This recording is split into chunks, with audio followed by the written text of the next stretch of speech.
وَرَفَعْنَاهُ مَكَانًا عَلِيًّا، اور ہم نے انہیں ایک بلند مقام پر اٹھا لیا۔ یہ الفاظ حضرت ادریس علیہ السلام کے بارے میں ہیں، لیکن حیرت کی بات یہ ہے کہ قرآن یہ نہیں بتاتا کہ وہ بلند مقام کہاں تھا، وہاں تک کیسے پہنچے، وہاں کتنا عرصہ رہے، اور اس سفر کے بعد کیا ہوا۔ پھر اچانک صحیح بخاری اور صحیح مسلم میں ایک ایسا واقعہ سامنے آتا ہے جو اس آیت کو مزید پراسرار بنا دیتا ہے۔ شب معراج رسول اللہ صلی اللہ علیہ وآلہ وسلم جب چوتھے آسمان پر پہنچتے ہیں تو وہاں حضرت ادریس علیہ السلام موجود ہوتے ہیں۔ اب سوال یہ ہے، اگر حضرت ادریس علیہ السلام ہزاروں سال پہلے اٹھائے گئے تھے تو کیا وہ اسی دن سے چوتھے آسمان پر تھے، یا قرآن کی بلند مقام والی آیت کسی اور حقیقت کی طرف اشارہ کر رہی ہے؟ اسی ایک سوال نے صدیوں سے مفسرین کو مختلف آراء دینے پر مجبور کیا۔ کچھ نے کہا انہیں جسم سمیت آسمان پر اٹھایا گیا، کسی نے کہا کہ یہاں مراد بلند روحانی مقام ہے، اور پھر ایک ایسی روایت سامنے آتی ہے جس میں کہا جاتا ہے کہ حضرت ادریس علیہ السلام کی روح چوتھے آسمان پر قبض کی گئی۔ لیکن کیا یہ روایت صحیح ہے یا صرف ایک مشہور قصہ؟ اور سب سے حیران کن بات، صرف اسلامی روایات ہی نہیں بلکہ ایک قدیم کتاب بک آف اینوک بھی ایک ایسے انسان کے آسمانی سفر کا ذکر کرتی ہے جسے بہت سے محققین حضرت ادریس علیہ السلام سے جوڑتے ہیں۔ تو کیا یہ محض اتفاق ہے یا پھر دنیا کی مختلف تہذیبوں میں ایک ہی واقعے کی بازگشت محفوظ رہ گئی؟ آج ہم انہی سوالات کی تحقیق کریں گے۔ صدیوں تک مفسرین اسی ایک سوال پر غور کرتے رہے کہ آخر مکانن علیہ سے مراد کیا ہے۔ کیا اللہ تعالیٰ نے حضرت ادریس علیہ السلام کو واقعی جسم سمیت آسمانوں پر اٹھایا تھا، یا پھر اس آیت میں ان کے بلند روحانی مقام کی طرف اشارہ کیا گیا ہے؟ جب مفسرین نے وَرَفَعْنَاهُ مَكَانًا عَلِيًّا کی تشریح کرنا شروع کی تو انہیں ایک ایسی روایت بھی ملی جو بعد میں عوام میں سب سے زیادہ مشہور ہو گئی۔ اس روایت کے مطابق حضرت ادریس علیہ السلام کی ایک فرشتے سے خاص دوستی تھی۔ ایک دن انہوں نے اس فرشتے سے خواہش ظاہر کی کہ وہ ملک الموت سے ملاقات کرنا چاہتے ہیں۔ فرشتے نے انہیں اپنے ساتھ آسمانوں کی طرف لے جانا شروع کیا، یہاں تک کہ دونوں چوتھے آسمان تک پہنچ گئے۔ وہیں ان کی ملاقات ملک الموت سے ہوئی۔ روایت کے مطابق ملک الموت نے حیرت کا اظہار کرتے ہوئے کہا کہ انہیں اللہ تعالیٰ کی طرف سے حکم ملا تھا کہ حضرت ادریس علیہ السلام کی روح چوتھے آسمان پر قبض کریں، لیکن وہ خود سمجھ نہیں پا رہے تھے کہ ایک انسان وہاں تک کیسے پہنچے گا، اور پھر اسی مقام پر حضرت ادریس علیہ السلام کی روح قبض کر لی گئی۔ یہ روایت پہلی نظر میں قرآن کی آیت اور معراج کی حدیث کے درمیان ایک تعلق پیدا کرتی ہوئی محسوس ہوتی ہے، اسی لیے صدیوں تک بہت سے لوگوں نے اسے حضرت ادریس علیہ السلام کے سفر کی مکمل داستان سمجھ لیا۔ لیکن کیا واقعی ایسا ہے؟ یہاں تحقیق کا سب سے اہم مرحلہ شروع ہوتا ہے۔ جب محدثین نے اس روایت کی اسناد کا جائزہ لیا تو معلوم ہوا کہ یہ روایت صحیح بخاری میں موجود نہیں، یہ صحیح مسلم میں بھی موجود نہیں، حتیٰ کہ حدیث کی مشہور کتب جیسے سنن ابو داؤد، ترمذی، نسائی اور ابن ماجہ میں بھی اس سند کے ساتھ موجود نہیں جسے قطعی طور پر صحیح کہا جا سکے۔ جیسے ہی ہم اسلامی کتابوں سے باہر نکلتے ہیں، ایک ایسی قدیم کتاب سامنے آتی ہے جس میں بھی ایک شخصیت کے آسمانوں پر اٹھائے جانے، فرشتوں سے ملاقات اور آسمانی اسرار دیکھنے کا ذکر ملتا ہے۔ اس کتاب کا نام ہے بک آف اینوک۔ یہ کتاب قرآن کا حصہ نہیں، نہ یہ بائبل کے تمام فرقوں میں شامل ہے، اور نہ ہی اسلام میں اسے وحی یا مستند دینی ماخذ تسلیم کیا جاتا ہے۔ پھر سوال پیدا ہوتا ہے، آخر اس کتاب کا نام حضرت ادریس علیہ السلام کے ساتھ بار بار کیوں جوڑا جاتا ہے؟ اس کی وجہ ایک قدیم تاریخی روایت ہے۔ عربی زبان میں حضرت ادریس علیہ السلام کو بہت سے محققین بائبل کی شخصیت اینوک کے برابر قرار دیتے ہیں۔ بک آف اینوک میں ایک ایسے انسان کا ذکر ملتا ہے جسے فرشتے آسمانوں کی طرف لے جاتے ہیں۔ وہ مختلف آسمانی مناظر دیکھتا ہے، فرشتوں سے گفتگو کرتا ہے، اور کائنات کے ایسے راز اسے دکھائے جاتے ہیں جو عام انسانوں سے پوشیدہ تھے۔ یہ تفصیلات پڑھنے کے بعد بہت سے لوگ فوراً یہ نتیجہ نکال لیتے ہیں کہ یہی حضرت ادریس علیہ السلام کا مکمل سفر تھا، لیکن یہی وہ مقام ہے جہاں احتیاط سب سے زیادہ ضروری ہے۔ اسلامی علماء واضح کرتے ہیں کہ بک آف اینوک کو حضرت ادریس علیہ السلام کی اصل کتاب نہیں کہا جا سکتا۔ اس کی موجودہ شکل حضرت ادریس علیہ السلام کے زمانے سے بہت بعد کی ہے، اور اس میں ایسی روایات بھی شامل ہیں جن کی نہ قرآن تائید کرتا ہے اور نہ ہی صحیح احادیث۔ لیکن اس کے باوجود ایک سوال اپنی جگہ باقی رہتا ہے۔ اگر مختلف تہذیبوں میں ایک ایسے انسان کا ذکر ملتا ہے جو آسمانوں تک پہنچا، تو کیا یہ صرف اتفاق ہے یا پھر وقت کے ساتھ ایک اصل واقعے کی مختلف روایات مختلف شکلوں میں محفوظ رہ گئیں؟ یہی سوال کئی جدید محققین کو بھی اپنی طرف کھینچتا ہے۔ وہ قرآن، بائبل، قدیم یہودی لٹریچر اور تاریخی مخطوطات کا تقابلی مطالعہ کرتے ہیں، لیکن آج تک کوئی ایسا ثبوت سامنے نہیں آیا جو ان تمام روایات کو قطعی طور پر ایک ہی واقعہ ثابت کر دے۔ یعنی ہمارے پاس 3 الگ دائرے ہیں۔ پہلا قرآن، جو صرف ایک آیت میں اس سفر کا ذکر کرتا ہے۔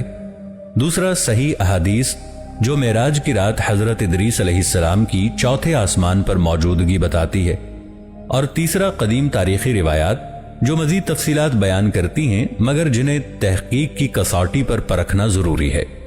رسول اللہ صلی اللہ علیہ وآلہ وسلم کا سفر معراج خالق کائنات کی طرف سے ایک براہ راست دعوت تھی۔ یہ مادی دنیا سے لے کر سدرۃ المنتہا تک کا وہ سفر تھا جہاں کائنات کی طبعی حدیں ختم ہو جاتی ہیں۔ وہاں وہ مقام آتا ہے جہاں جبرائیل علیہ السلام بھی آگے نہیں جا سکتے۔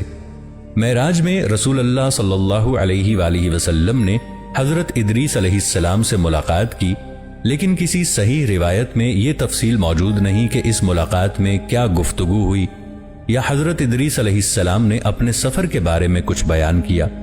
یہ خاموشی بھی تحقیق کا ایک اہم نقطہ ہے۔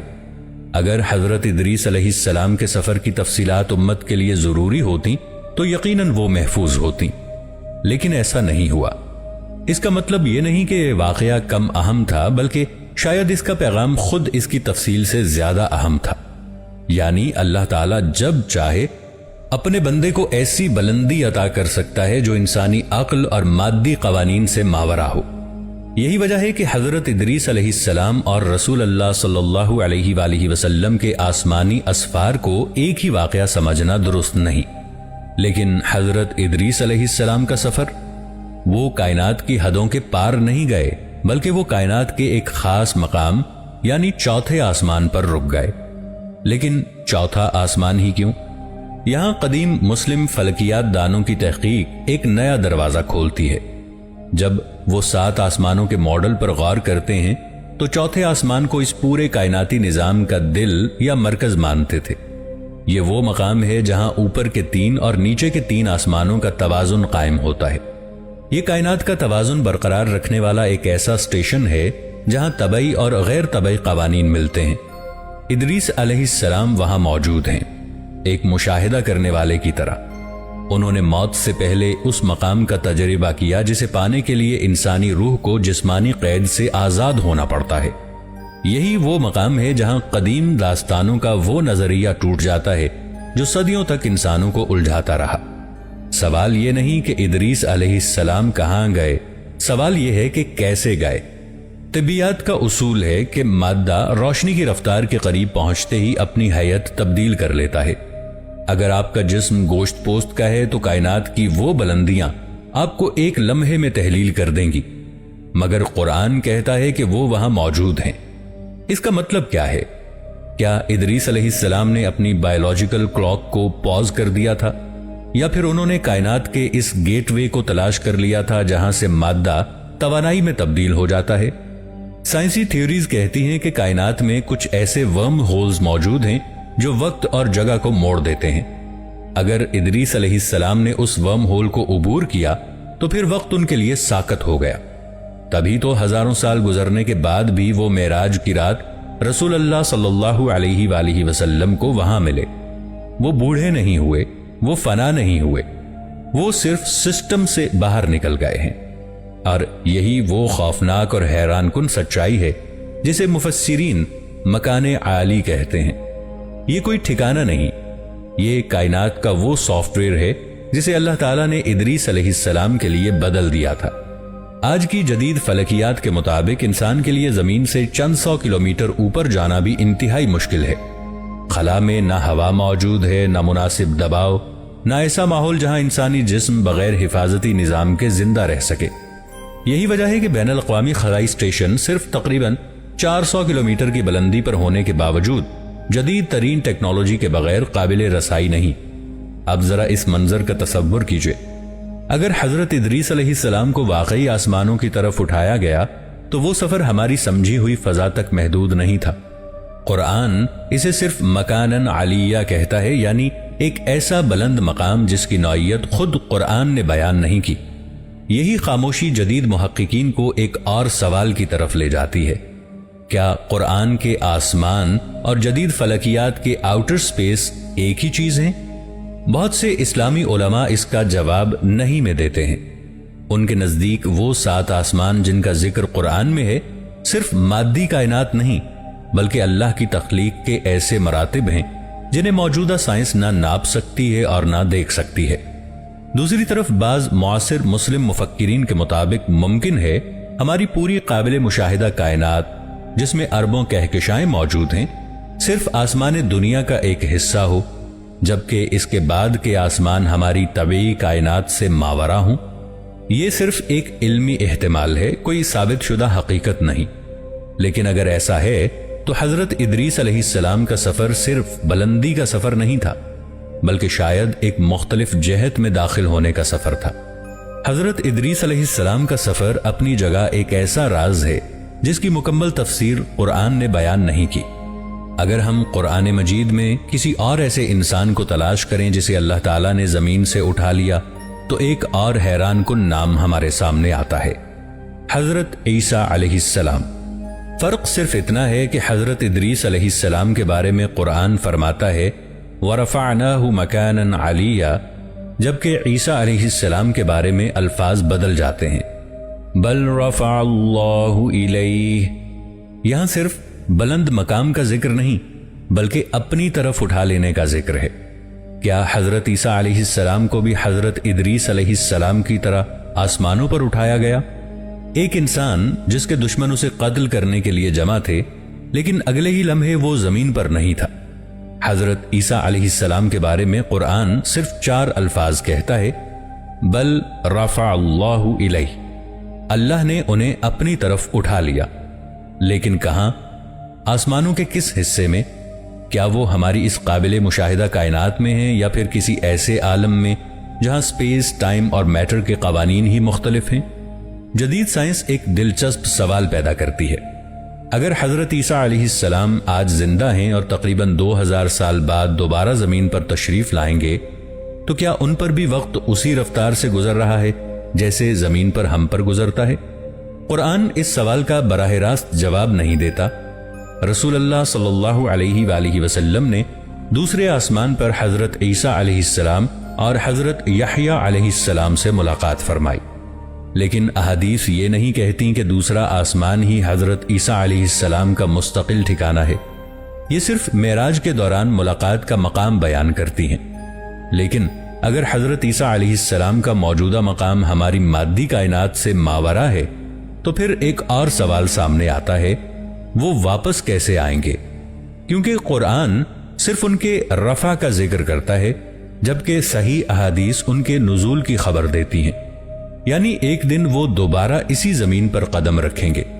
لیکن حیرت انگیز بات یہ ہے کہ احادیث ان کے نزول کی جگہ تو بتاتی ہیں، مگر یہ نہیں بتاتی کہ وہ کس راستے سے آئیں گے۔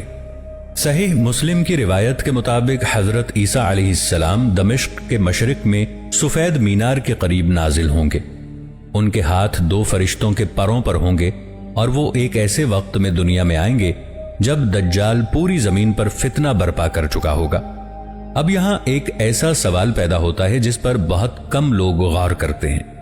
اگر حضرت عیسیٰ علیہ السلام 2000 سال سے اللہ کے حکم سے ایک بلند عالم میں موجود ہیں تو زمین پر واپسی کے لیے انہیں اربوں کلومیٹر کا سفر طے کرنا ہوگا، یا پھر فاصلے کا تصور ہی اس عالم میں مختلف ہے۔ آج کی طبیعیات میں ہم فاصلے کو کلومیٹر اور نوری سال میں ناپتے ہیں، لیکن کیا ہر عالم میں فاصلے اسی طرح ہوتے ہیں؟ قرآن اس کی کوئی تفصیل بیان نہیں کرتا۔ اگر میں آپ سے کہوں کہ قرآن ایک ایسے انسان کا ذکر کرتا ہے جس نے صرف زمین کا سفر نہیں کیا بلکہ ایسی سرحدوں تک پہنچ گیا جہاں انسانی علم آج بھی سوالوں میں گھرا ہوا ہے، تو کیا آپ یقین کریں گے؟ یہ کوئی افسانہ نہیں، یہ قرآن میں بیان ہونے والی ایک حقیقی شخصیت ہے۔ ذوالقرنین، ایک ایسا حکمران جسے اللہ تعالیٰ نے طاقت، حکومت اور ایسے وسائل عطا کیے جن کی بدولت وہ مغرب کے انتہائی مقام تک پہنچا، پھر مشرق کے آخری کنارے تک، اور پھر 2 عظیم پہاڑوں کے درمیان ایک ایسی دیوار تعمیر کی جس کا معمہ آج تک پوری طرح حل نہیں ہو سکا۔ لیکن سب سے بڑا سوال یہ ہے، آخر ذوالقرنین اتنا طویل سفر کیسے کر سکے؟ جب آج کا انسان پوری زمین کا نقشہ بنانے کے لیے سیٹلائٹس، GPS اور خلائی ٹیکنالوجی استعمال کرتا ہے، تو ہزاروں سال پہلے ایک بادشاہ نے 3 مختلف سمتوں میں اتنے عظیم سفر کیسے مکمل کیے؟ پھر قرآن ایک ایسا منظر بیان کرتا ہے جس نے صدیوں سے مفسرین، مورخین اور جدید محققین سب کو حیران کر رکھا ہے، یہاں تک کہ وہ سورج کے غروب ہونے کی جگہ پہنچ گئے۔ کیا واقعی سورج کے غروب ہونے کی کوئی جگہ ہے، یا قرآن ایک ایسے مشاہدے کو بیان کر رہا ہے جو دیکھنے والے کی نظر سے متعلق تھا، نہ کہ سورج کی حقیقی حرکت سے؟ اسی سوال سے ہماری تحقیق شروع ہوتی ہے۔ لیکن ذوالقرنین کے سفر کا سب سے حیران کن پہلو صرف یہ نہیں کہ وہ مغرب اور مشرق تک پہنچے، بلکہ یہ ہے کہ قرآن ہر سفر سے پہلے ایک ہی جملہ دہراتا ہے، ثم اتبع سببا، پھر اس نے ایک راستہ یا ذریعہ اختیار کیا۔ یہاں ایک ایسا لفظ استعمال ہوا ہے جس نے صدیوں سے علماء اور محققین کو غور کرنے پر مجبور کر رکھا ہے، سببا۔ آخر اس سبب سے مراد کیا ہے؟ قدیم مفسرین جیسے امام طبری، ابن کثیر اور قرطبی کے نزدیک اس سے مراد وہ ذرائع، راستے اور اسباب ہیں جو اللہ تعالیٰ نے ذوالقرنین کو عطا کیے تھے تاکہ وہ اپنی مہم جاری رکھ سکیں۔ لیکن بعض معاصر محققین ایک اور سوال اٹھاتے ہیں، اگر قرآن صرف راستہ کہنا چاہتا تو دوسرے الفاظ بھی استعمال کیے جا سکتے تھے، پھر بار بار سبب ہی کیوں کہا گیا؟ عربی زبان میں سبب صرف سڑک یا راستے کے لیے نہیں آتا، بلکہ ایسے وسیلے، طاقت یا ذریعے کے لیے بھی استعمال ہوتا ہے جو انسان کو اپنے مقصد تک پہنچا دے۔ یہاں سے ایک دلچسپ امکان پیدا ہوتا ہے، کیا ذوالقرنین کے پاس اپنے زمانے کے لحاظ سے غیر معمولی سفری وسائل تھے؟ کیا ان کے پاس ایسی منظم مہمات، نقشے، بحری جہاز یا زمینی راستوں کا علم تھا جو دوسرے بادشاہوں کے پاس نہیں تھا؟ قرآن اس کی تفصیل بیان نہیں کرتا، لیکن ایک بات واضح کرتا ہے، ذوالقرنین کی کامیابی کا راز صرف ان کی طاقت نہیں تھی، بلکہ وہ اسباب تھے جو اللہ تعالیٰ نے انہیں عطا کیے تھے۔ اور شاید یہی وہ نقطہ ہے جو اس پوری شخصیت کو عام فاتحین سے الگ کر دیتا ہے۔ لیکن جب ذوالقرنین مغرب کے انتہائی مقام پر پہنچے تو قرآن ایک ایسا منظر بیان کرتا ہے جس نے صدیوں سے لوگوں کو حیران کر رکھا ہے، یہاں تک کہ جب وہ سورج کے غروب ہونے کی جگہ پہنچے تو انہوں نے اسے ایک سیاہ چشمے میں غروب ہوتا ہوا پایا۔ سورۃ الکہف آیت 86۔ پہلی نظر میں ایسا محسوس ہوتا ہے جیسے سورج واقعی کسی پانی کے چشمے میں ڈوب رہا ہو، کہ یہ منظر دیکھنے والے کی نظر سے بیان کیا گیا ہے، نہ کہ سورج کی حقیقی منزل کے طور پر۔ لیکن یہیں ایک اور سوال جنم لیتا ہے، اگر ذوالقرنین واقعی زمین کے اس مغربی کنارے تک پہنچ گئے تھے جہاں سے افق بالکل مختلف دکھائی دیتا تھا، تو آخر وہ مقام کہاں تھا؟ کیا وہ بحر اوقیانوس کا ساحل تھا؟ کیا وہ کسی آتش فشانی جھیل کا کنارہ تھا جس کا پانی دور سے سیاہ دکھائی دیتا تھا؟ یا پھر وہ کوئی ایسا مقام تھا جو آج ہزاروں سال بعد اپنی اصل شکل بدل چکا ہے؟ قرآن اس مقام کا نام نہیں بتاتا، لیکن ذوالقرنین کا اگلا سفر پہلے سے بھی زیادہ پر اسرار تھا۔ قرآن کہتا ہے کہ وہ ایک اور سبب اختیار کرتے ہیں، اور اس بار ان کا رخ مشرق کی طرف ہوتا ہے۔ آخر کار وہ ایک ایسی سرزمین پر پہنچتے ہیں جہاں ایک عجیب منظر ان کا انتظار کر رہا تھا، یہاں تک کہ جب وہ سورج کے طلوع ہونے کی جگہ پہنچے تو انہوں نے دیکھا کہ سورج ایک ایسی قوم پر طلوع ہو رہا ہے جس کے لیے ہم نے سورج سے بچنے کا کوئی پردہ نہیں بنایا تھا۔ سورۃ الکہف آیت 90۔ یہ آیت صدیوں سے محققین کے لیے ایک معمہ بنی ہوئی ہے۔ یہ لوگ کون تھے؟ کیا وہ ایسے علاقے میں رہتے تھے جہاں درخت ہی نہیں تھے، یا وہ کسی ایسے کھلے میدان میں آباد تھے جہاں نہ مضبوط مکانات تھے اور نہ سورج کی تپش سے بچنے کا کوئی مستقل انتظام؟ قدیم مفسرین کی اکثریت کا خیال ہے کہ اس آیت کا مطلب یہ نہیں کہ وہ بالکل برہنہ تھے، بلکہ یہ کہ ان کے پاس سورج سے بچاؤ کے وہ وسائل موجود نہیں تھے جو دوسری تہذیبوں کے پاس تھے۔ لیکن اگر ہم جدید جغرافیے کی طرف دیکھیں تو ایک دلچسپ حقیقت سامنے آتی ہے۔ آج بھی زمین پر ایسے علاقے موجود ہیں جہاں سورج کی شعاعیں سال کے مخصوص حصوں میں تقریباً بغیر کسی رکاوٹ کے براہ راست زمین پر پڑتی ہیں۔ کھلے میدان، بے درخت ساحلی علاقے اور وسیع ریگستان انسان کو مسلسل سورج کی روشنی کے سامنے رکھتے ہیں۔ کیا ذوالقرنین کسی ایسی ہی سرزمین تک پہنچے تھے؟ قرآن اس کا نام نہیں بتاتا، لیکن ایک بات ضرور واضح کرتا ہے۔ ذوالقرنین صرف فاصلے طے نہیں کر رہے تھے، بلکہ وہ ایک کے بعد ایک ایسی تہذیبوں سے مل رہے تھے جن کے رہن سہن، ماحول اور طرز زندگی ایک دوسرے سے مکمل طور پر مختلف تھے۔ قرآن کہتا ہے کہ وہ مسلسل سفر کرتے رہے، یہاں تک کہ دو عظیم پہاڑوں کے درمیان ایک ایسے مقام پر پہنچے جہاں ایک الگ ہی دنیا آباد تھی۔ وہاں رہنے والے لوگ نہ تو ان کی زبان اچھی طرح سمجھ سکتے تھے اور نہ ہی آسانی سے اپنی بات پہنچا سکتے تھے۔ اس کا مطلب صرف زبان کا فرق نہیں تھا، بلکہ غالب امکان یہ ہے کہ ذوالقرنین ایک ایسی تہذیب تک پہنچ چکے تھے جو اس زمانے کی بڑی سلطنتوں سے تقریباً کٹی ہوئی تھی۔ پھر اچانک وہ لوگ ایک ایسا نام لیتے ہیں جس نے ہزاروں سال سے انسان کو حیران کر رکھا ہے، یاجوج اور ماجوج۔ ذوالقرنین سے وہ کہتے ہیں کہ یاجوج اور ماجوج زمین میں فساد پھیلاتے ہیں، اگر آپ چاہیں تو ہم آپ کے لیے خراج جمع کر دیتے ہیں، لہٰذا ہمارے اور ان کے درمیان ایک مضبوط رکاوٹ بنا دیجیے، یہاں ایک لمحے کے لیے رک کر سوچیں۔ ذوالقرنین نے نہ کوئی فوج طلب کی، نہ کسی سلطنت سے مدد مانگی، نہ خزانے کا مطالبہ کیا۔ انہوں نے صرف ایک جواب دیا، جو کچھ میرے رب نے مجھے عطا کیا ہے وہ تمہارے مال سے بہتر ہے، تم صرف اپنی قوت سے میری مدد کرو۔ یہ جملہ ظاہر کرتا ہے کہ ذوالقرنین صرف ایک فاتح نہیں تھے، وہ ایک ایسے انجینئر، منتظم اور رہنما بھی تھے جو جانتے تھے کہ ایک عظیم منصوبہ صرف دولت سے نہیں بلکہ علم، منصوبہ بندی اور اجتماعی محنت سے مکمل ہوتا ہے۔ پھر قرآن ایک ایسی تعمیر کا ذکر کرتا ہے جس کی مثال قدیم دنیا میں بہت کم ملتی ہے۔ پہلے لوہے کے بڑے بڑے ٹکڑے پہاڑوں کے درمیان جمع کیے گئے، پھر انہیں اس حد تک گرم کیا گیا کہ وہ دہکتے ہوئے سرخ ہو گئے۔ اس کے بعد ان پر پگھلا ہوا تانبا اونڈیل دیا گیا۔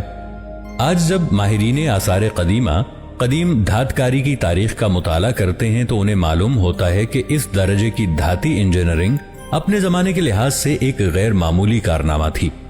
ذوالقرنین کی دیوار مکمل ہو چکی تھی، یاجوج و ماجوج اسے نہ پھلانگ سکتے تھے نہ اس میں سوراخ کر سکتے تھے، لیکن اس پوری داستان کا سب سے طاقتور لمحہ ابھی باقی تھا۔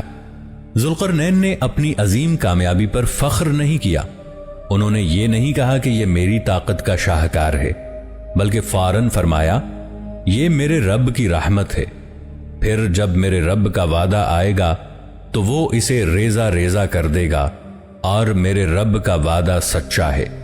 سورۃ الکہف آیت 98۔ یہی ایک آیت پوری کہانی کا رخ بدل دیتی ہے، یعنی وہ دیوار ہمیشہ کے لیے نہیں بنائی گئی تھی، اس کا ایک وقت مقرر ہے، اور جب اللہ تعالیٰ کا فیصلہ ہوگا تو وہ رکاوٹ ختم ہو جائے گی اور یاجوج و ماجوج دوبارہ نکل آئیں گے۔ یہی بات صحیح احادیث بھی بیان کرتی ہیں کہ قیامت کی بڑی نشانیوں میں حضرت عیسیٰ علیہ السلام کے نزول کے بعد یاجوج و ماجوج کا خروج ہوگا۔ لیکن حیرت کی بات یہ ہے کہ آج تک دنیا کی جدید ترین سیٹلائٹ ٹیکنالوجی، 3D جغرافیائی نقشے اور ہزاروں آثار قدیمہ کی مہمات اس دیوار کی قطعی شناخت نہیں کر سکیں۔ کچھ محققین اسے قفقاز کے علاقے سے جوڑتے ہیں، کچھ وسطی ایشیا کی قدیم فصیلوں سے، اور کچھ کا خیال ہے کہ موجودہ شواہد کسی ایک مقام کو یقینی طور پر ثابت نہیں کرتے۔ اس لیے سائنسی اور تاریخی اعتبار سے آج بھی اس دیوار کا اصل مقام غیر ثابت ہے، اور شاید یہی اس واقعے کا سب سے حیران کن پہلو ہے۔ انسان نے چاند پر قدم رکھ دیا، مریخ پر روبوٹ اتار دیے، اربوں نوری سال دور کہکشاؤں کی تصاویر حاصل کر لیں، لیکن قرآن میں بیان ہونے والے ذوالقرنین کے اس ایک مقام کا راز آج بھی پورے یقین کے ساتھ حل نہیں کر سکا۔ شاید اس لیے کہ قرآن کا مقصد ہمیں صرف ایک تاریخی مقام بتانا نہیں تھا، بلکہ یہ یاد دلانا تھا کہ زمین کی ہر سلطنت ختم ہو جاتی ہے، ہر طاقت مٹ جاتی ہے، ہر دیوار ایک دن گر جاتی ہے، مگر اللہ کا وعدہ کبھی نہیں بدلتا۔